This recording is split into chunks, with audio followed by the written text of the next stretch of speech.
Lho, kalau nggak kaya ngeten lho.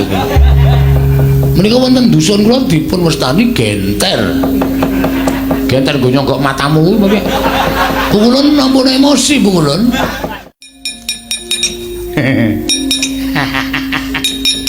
Dong apa cengenges? Padake nanggap dagelan kuwi, heeh. Cengenges Ratu Girika Dasar Prabu Patokol Bawarsari. Ingat, ding. Ojo.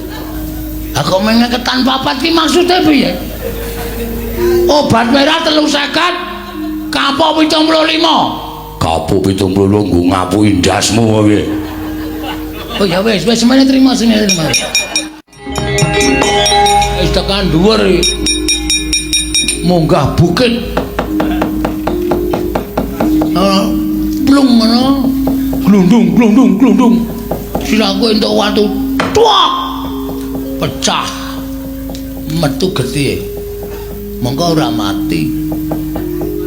Lara kejet-kejet ora ono sing nulungi. Piye ya? Ora ya. Wis ah. Enggak selak malah pikir aku tekan ndi wis nyemplung jurang wae ah. Iki ngarep iki ana jurang. Bu, tulisannya Bukit Bintang.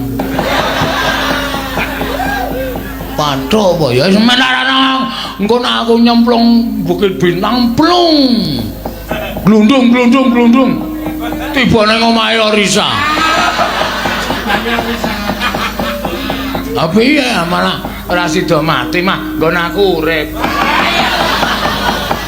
Siraka ta? Malah tambah nyawa. Ha wis ning ora wong omahe Risa ado karo Bukit Bintang kok.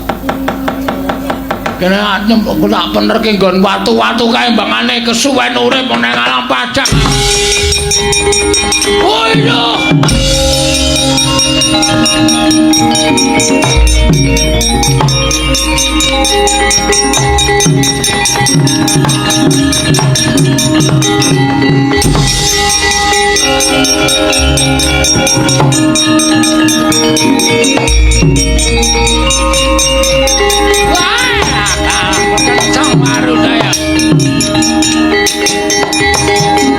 Bumi kuncing langit kelap-kelap katon lir kincanging risang mawe gandrung sabaran katulu wukir moyak mayik saking dias baliwur kencang warudayang pak pong bolong kali cedhe sapa sing gawe mula kayangan geger lah kok dadi Bagong golek dalaning pati dadi gara-garane kayangan lah Bagong tangi ger Bagong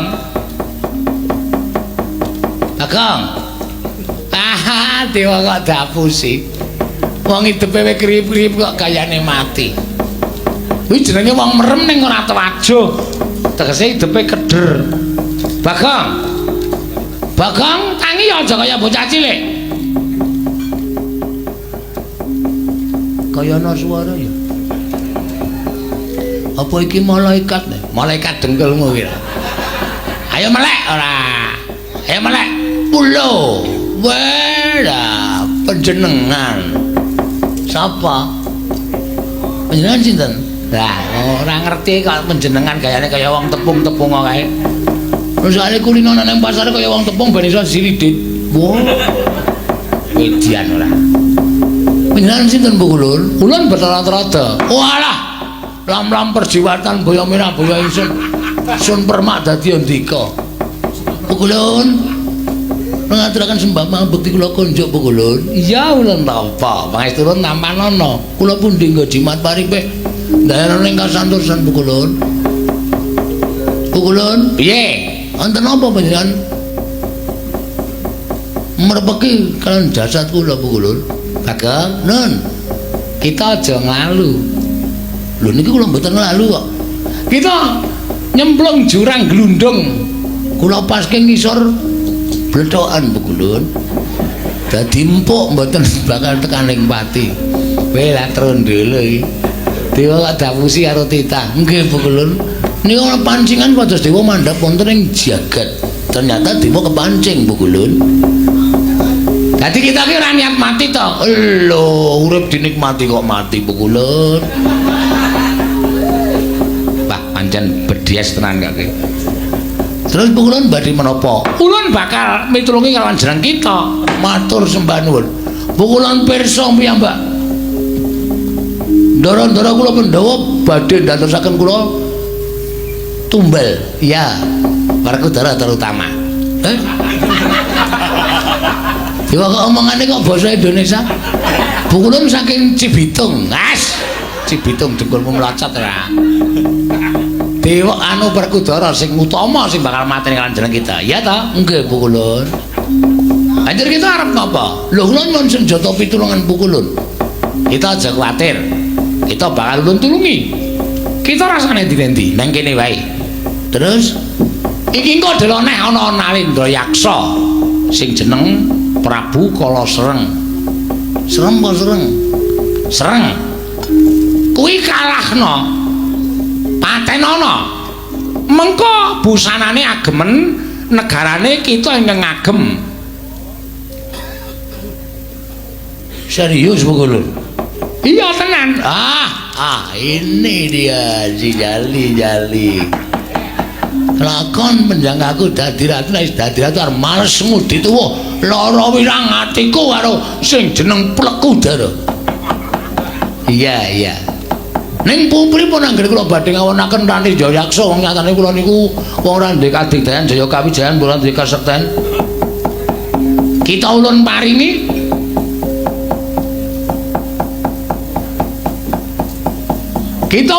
wujude pusaka karan Kalung Robyong. Mekaten Pukulun. Iya. Pundi Pukulun? Ya, tampalana. Dodolaruta saking Goda Sang Kura-kula. Yen namotosa Sang Sri. Lho, kalung kok kaya ngeten Pukulun. Menika wonten dusun kula dipun wastani genter. Genter go nyogok matamu kuwi. Pukulun nampun emosi Pukulun. Niki genter ning ewa semana Pukulun nyebut Kalung Robyong mboten dados menapa kula anggap menika Kalung Robyong. Ya. Salah dadi apa? Matur sembah nuwun Pukulun. Ya, nek ulun kondur makayangan ya. Titanana. Nek ana buta jeneng Kala Sereng, patenana kuwi engko nglenggahi negarane. Kowe tak kandhani Kala Sereng ki sing nyidra para Drupadi. Wedan. Para Drupadi mengko tantiken dadi bojomu. Serius? Ora tenanan. Ya mung dienggo balekke para Drupadi marang negara Ngamarta. Oh nggih Pukulun, kita kuwi abdine. Nggih Pukulun. Mengkanten mawon Pukulun aturi tindak wonten ing Antariksa. Ya. Ulun kondur makayangan ya. Bagong nggih Pukulun ngatos-atos.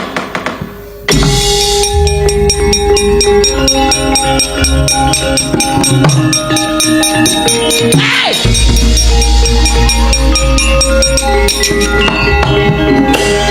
Kowe. Kurang ajar kita ya. Ana dewa mabur ning dhuwur kita kok disogok. Sakayang nganti mak plethuk suarane. Mboten mleres to Pukulun. Warna-warna wis kondur wae tangane sing apik ora.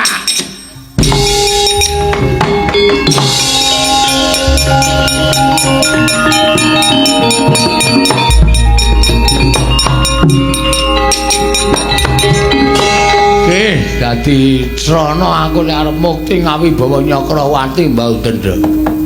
Sapa sing ketok ratu buta jenenge Prabu Kala Sereng pateni dening Bagong negane atiku.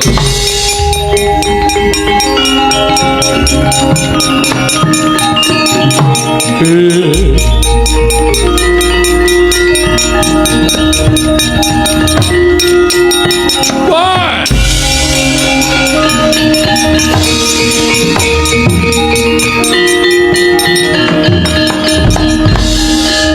Sapa iki wong kok wis ngatungke wujude pusaka? Bagong, kowe sapa? Kala Sereng. Hah? Kala Sereng. Kala Sereng? Iya. Negaramu? Giri Kadasar. Yakin Kala Sereng? Iya. KTP? Lho. Engko nek ngapusi salah wong aku. Atuh Giri Kadasar Prabu Kala Sereng mate dening aku.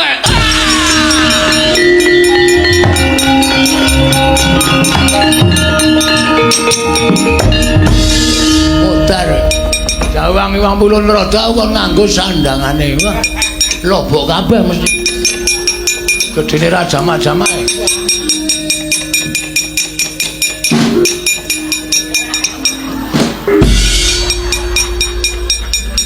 Ra gleleng aku saiki. Wah, wis. Ukirane keris kaya lho, piye? Wah. Sugih Bondo Bandu. Kawula Girika Dasar Ratu Gustimu tekaning pati. Aku Prabu Kalasreng.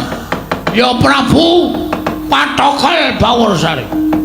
Patokol, awas aja kuwale. Patokol Baworsari teng lenggah neng Girika Dasar.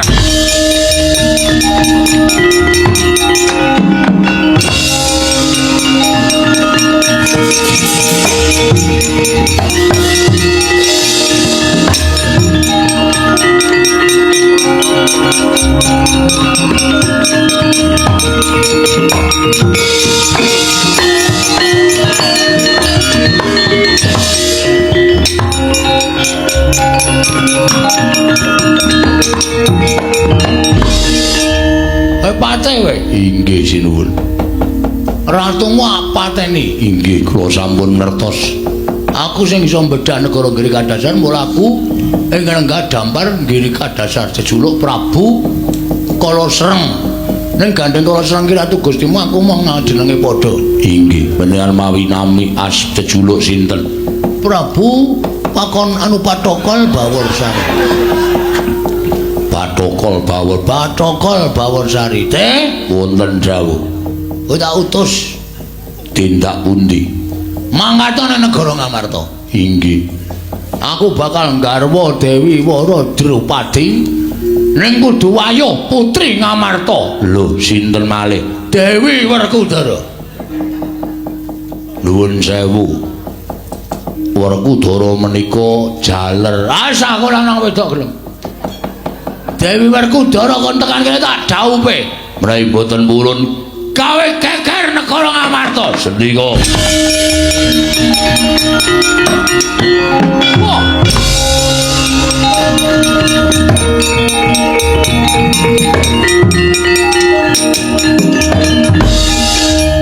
Wara Drupadi kula wonten dawuh sinuwun piye? Prabu Kalasreng karo aku bagus endi? Sami-sami awonipun. Nek aurane ketok aku ta aurane. Inggih. Tobat sandangane ra kok apik men pirang-pirang nyengkelit keris nyengkelit bendu. Iki nggo mateni mungsuh, iki nggo sambi golek ramban menurut. Inggih. Terus kowe sidane gelem karo sapa? Purun kalian Gusti kula Prabu Patokol Baworsari. Asik. Ning aku arep nijabi karo kowe nek urung entuk garwa nomor 2. Sinten? Dewi Werkudara. Mekaten, heeh. Mula kowe manjing ning akekku kecubung. Inggih. Ingkang pundi? Sing jari manis. Inggih. Tak gawa ning negara Ngamarta mbok menawa patiku ora iso mboyong Werkudara boyonge karo Drupadi. Ngestaken dawuh.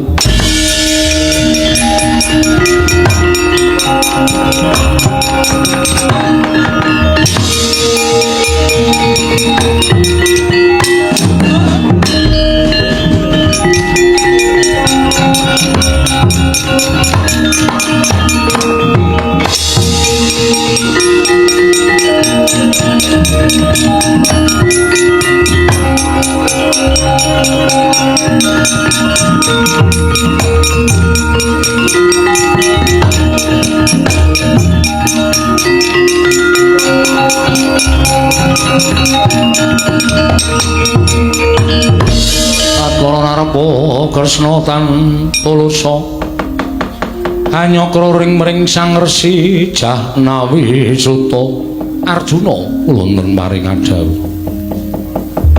Werkudara suwaning negara Astina lha kok tekan dina iki ora bali-bali mampir ngendi kadangmu Jodipati kula piyambak mboten mangertos namung Kakang Mas Jodipati menika menawi sampun sowan dhateng Sukalima biasanipun katrem lenggah sawetawis wonten ing pertapan Sukalima. Ora kok, lah kaya apa? Kaya apa? Arjuna.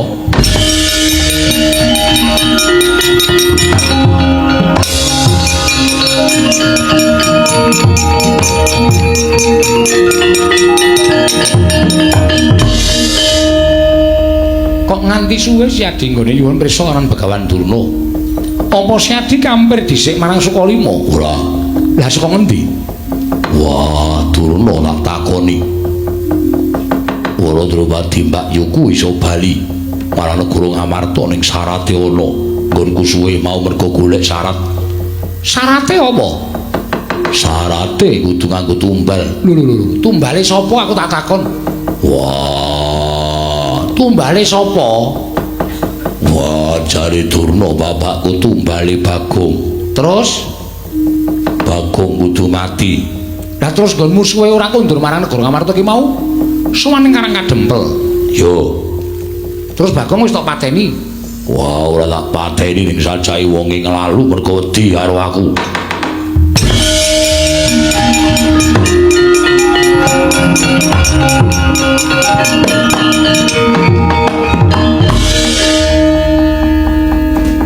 Kowe kuwi sentosa ning kurang pitung. Ngerti? Kurang pitung piye? Kowe kuwi dedaya. Kowe kuwi ampuh. Ning kurang pitung, kurang gelar sarta gulung nganggo nalar sing ganep. Coba to hitungan. Lah kok dadi kowe mentala karo Bagong mung diapusi karo Begawan Durna. Durna ora ngapusi. Ning sagedhakan iki Durna ngapusi. Dasarmu apa Durna ngapusi? Merga Durna kuwi lenggah ana negara Ngastina. Mong Ngastina kuwi siji wae ora ana ingkang seneng karo Pandhawa. Pendak dina ingkang dirembuk mung piye carane mateni para Pandhawa, piye carane gawe cintrakaning para Pandhawa. Mongko mateni Bagong, mateni Panakawan kuwi wis diancam dening Kurawa mataun-taun suwene ning ora kelakon. Lah kok dadi saiki patine salah sawijining Panakawan malah saka Pandhawa dhewe iki kowe iki nalar apa lho.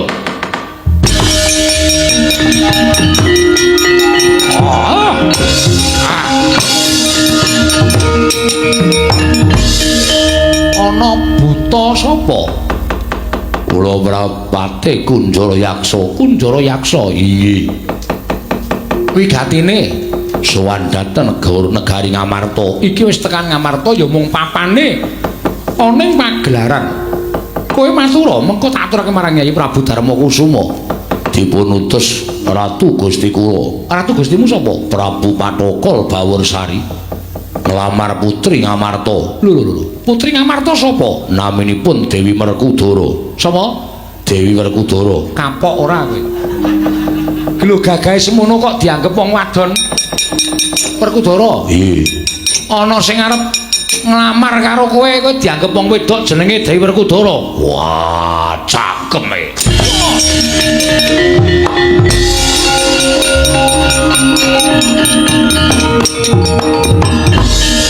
Janaka wonten dawuh ora samir-miru lho. Mboten. Wis ben kowe hukumane kakangmu. Hukuman menapa? Lho, iki mau tak jlentreke akeh banget kowe ora mirengke to. Oh inggih Koko Prabu ngestaken. Ayo ditonton. Monggo kula dherekaken.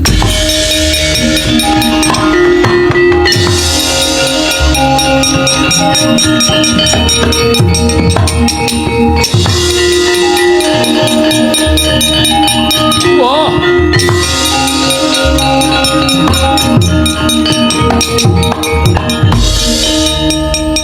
Uta jenun. Kowe medoke Werkudara. Jeleh nyawang jagat. Jeleh nyawang gelaring rembulan. Wah, Raden Werkudara ayo tak boyong neng negara.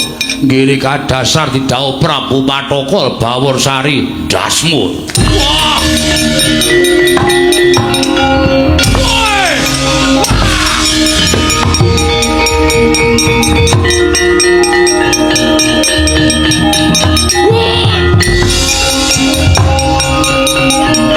Walah tete.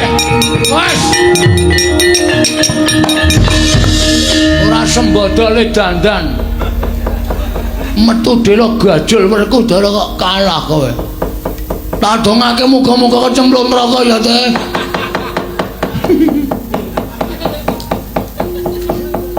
diajeng. Wah, cuk ayune. Ayune tumbau dong nong neng. Aku calon guru lakimu Dewi Werkudara.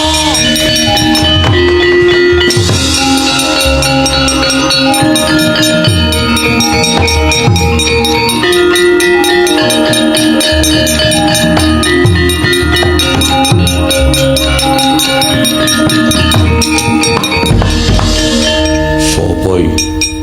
Ratu rupane kaya kadal. Kadal dilat kowe kuwi sayang. Wah, sayang apa? Sayang 150. Diajeng aku Prabu Pathokol Bawarsari. Waduh Dewi Werkudara awak-awakmu jan kowe kulino senam ya. Kok awake kenceng ora jama-jama? Wah, cerewet. Aku lanang. Oh, so lanang ya gelem wedok ya gelem. Aku apa-apa gelem aku. Aku ACDC Dewi Werkudara. Wah, pecah ndasmu, pecahan. Kowe ora iso mecah karo aku, sikep. Tambunge tenang edan. Wah. Sayangku.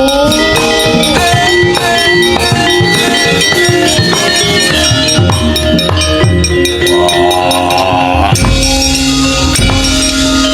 Oh, dus.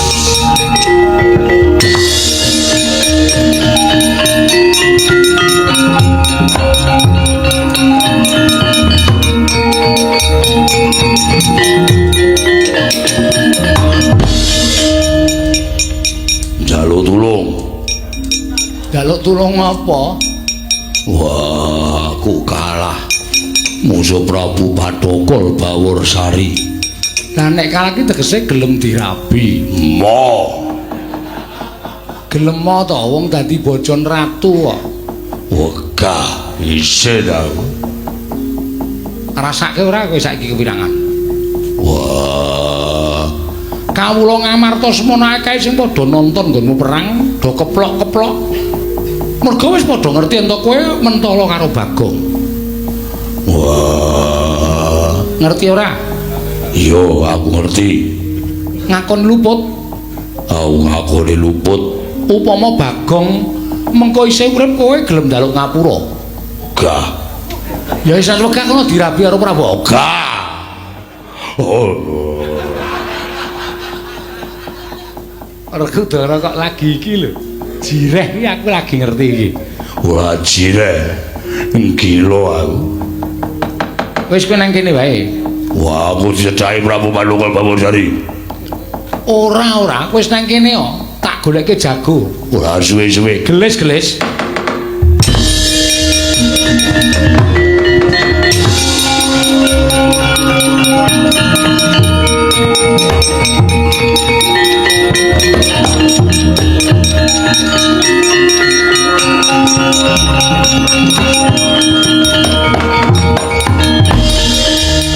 Sadurunge jago kuwi mangkat perang sangonana rasa luputmu marang jago-jagoku iki. Mar, kula njaluk ngapura. Sing ngempun nggih empun ning ampun terus kaya ngoten. Yo. Areng apa? Ora gayar reng kowe iki ngono wis padhang kabeh dincim kapok kowe. Wonten dawuh njaluk ngapura. Nyawae. Nyawane Bagong ya, Tru. Wah, aja nangis aku tak saya rumangsa kleru. Nggih, mpun. Petro.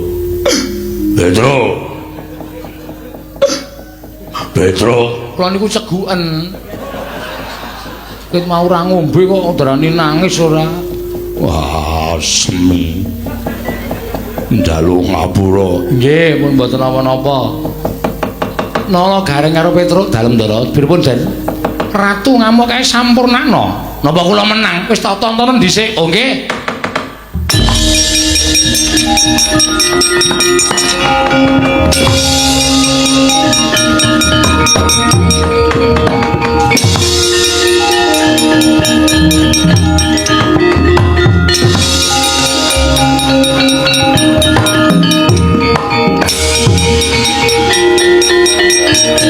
Weh,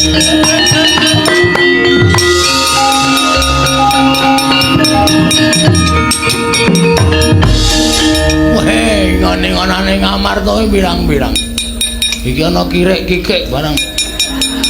Kikik dengkulmu mlocok ya. Truk, rene ya.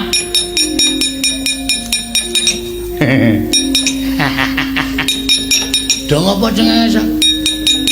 Padake nanggap dagelan kowe, ha. Cengenge Ratu Girika Dasar Prabu Patokol Bawarsari. Ingat, ding. Aja kleru, aja pakon Patokol Bawarsari. Kaya ora pangling ya terus ora nak aku ya. Mbok raine iki ditemplok-temploki wulu kae banget ya. Tetep ora pangling aku. Iki sepatuku iki sandalmu ngono kok ketepane. Oh iya ngono kok. Ayo mungsuhmu aku mati dening aku samplok.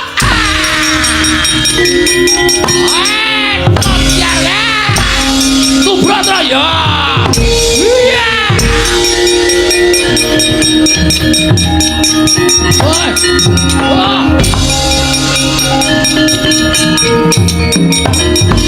Den gulung dening Panakawan kekalih Prabu Patokol Bawarsari. Ical wujuding Nalindra Grika Dasar iki Lurah Bagong Sumawana Sang Dyaywara Drupadi. Wah!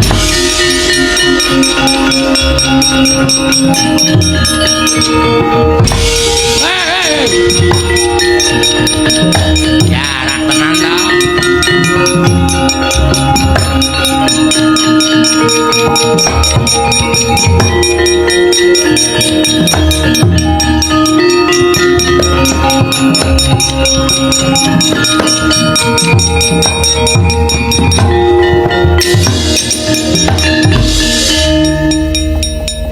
Yayi Ratu, inggih kasinggihan Koko Prabu. Wonten pundi to kok tindak saking negari Ngamarta? Cinidra Nalindra inggih kadasar Prabu Kala Sereng. Nanging Prabu Kala Sereng pejah dening Bagong tumuli kula dipun singetaken. Piye sida gelem ora? Ora Bagong, ya kurang ajar. Wah, wis Mas tuku obat. Aneh-aneh ora. Bagong ora kurang ajar kae bendaramu kok sida gelem. Bagong. Kowe iki jak omong piyayi kok meneng wae to? Apa mripatmu kuwi? Ayo gimandeng mburimu ae. Karepe piye karepe? Teruske saiki kok piye? Yo. Aku dendam karo Werkudara. Mentol-mentolane arep mateni karo aku. Aku njaluk ngapura. Penak. Men njaluk ngapura. Aku munggah gunung dengkulku lecet-lecet. Kita tukoke obat merah entek 350. Kapuhe entek 75. Nek ora ragan iki ora entek aku. Wah, la dijoli mengko ndak malah ora prayoga. Dijoli? Yo. Kene ora mung ngomong tok. Rasa detung. Dadak disuwiri nang jero sak. Terima kasih. Njaluk ngapura. Ora apa-apa padha-padha. Rumangsaku kok anggere dijoli dhuwit kok dur nyawa ending-ending. Ajake ya itu. Aku mengeketan papat ki maksude piye? Obat merah 350, kapok 75. Kapok 75 nggo ngapuhi ndasmu kowe. Oh ya wis semuanya terima. Oh, aku ya. Bagong senengane kok aneh-aneh. Nggih, sinuwun karang nggih nek mboten ngoten niku. Lah kowe iso dadi ratu barang. Nggih karang lelakone kok mboten pripun-pripun. Ning kowe iso labu-labet tumraping negara Ngamarta. Nggih. Kowe mundurke Yai Ratu Waradrupadi. Nggih. Aja kuwatir mengko Werkudara wis maringi kowe bakal entuk saya akeh saka Yai Prabu Puntadewa. Nggih lho. Iya. Niku sing ngomong sinten? Aku sing ngomong. Wah, wis. Jelas ming ora ana nyatane ta. Saiki ming senengane ming anu memberi harapan sih. Kresna iki Kresna ndasmu kuwi kok. Prabu Kresna kok Kresna. Ah salah sampean ku memberi harapan aku ora seneng nek carane ngoten niku. Ya sing baku kowe samet Werkudara sesuk aja kaya ngono. Ya. Yai Wara Drupadi ya tak suwun sing pranjitna ngati-ati. Ya. Kinaryasrana Bagong iki dadi kaca benggala. Lamun nadyan to kowe kuwi kawula cilik nanging ento wis nglakoni lara-lapa. Samengkone undu-unduane mesti bakal apik lan becik. Contone kowe arep dipateni karo Werkudara, kuwi dadi kasutapanmu munggah gunung, jegur jurang. Nganti kowe entuk kamukten negara Girika Dasar ora ketampung sak uruping damar sak umuring jagung. Nggih. Iki kinarya tuntunan lan kinarya kaca benggala marang sapa wae ingkang padha mangerteni oncekane lelakon iki Bagong. Oh nggih matur sembah nuwun. Werkudara, nggih. Ayo kabeh manjing telenge kedaton. Wah, iya ayo tak Den.